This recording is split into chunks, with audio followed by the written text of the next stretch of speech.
తెలంగాణలో ఇప్పుడు వడ్ల కొనుగోలు అనేది చాలా హాట్ టాపిక్గా మారింది. ఏంటి వడ్ల కొనుగోలు గురించి అనేది చూస్తున్నట్లయితే ఇంచుమించు తెలంగాణలో 1,50,000 మెట్రిక్ టన్నుల వరి ధాన్యాన్ని ఉత్పత్తి చేశారు. సరే, కేంద్రం అనేది దాదాపు ఒక 50 లక్షల మెట్రిక్ టన్నులని కొనుగోలు చేస్తుంది. ఇక మిగిలిన ఉత్పత్తిని ఏం చేయాలి అనే దగ్గర క్వశ్చన్ మార్క్ ఉంది. అయితే రాష్ట్ర ప్రభుత్వం ముందుకొచ్చేయమనింది, మిగిలింది కూడా మేమే కొనుక్కుంటామనింది.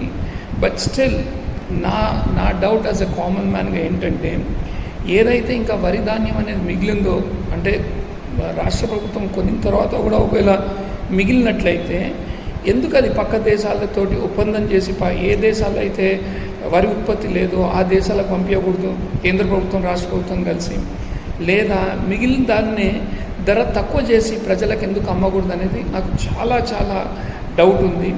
దయచేసి ప్రభుత్వము ఈ మిగిలిన ధాన్యాల్ని పంచితే ప్రజలకి తక్కువ ప్రైస్లో పంచమనండి, లేదా మిగిలిన ధాన్యాన్ని ఇతర దేశాలతోటి ఒప్పందం చేసి ఆ దేశాలకి అమ్మేటట్లు చూడమనండి. అంతేగాని ఈ వరి ధాన్యం మీద రాజకీయం అనేది అసహ్యంగా ఉంది.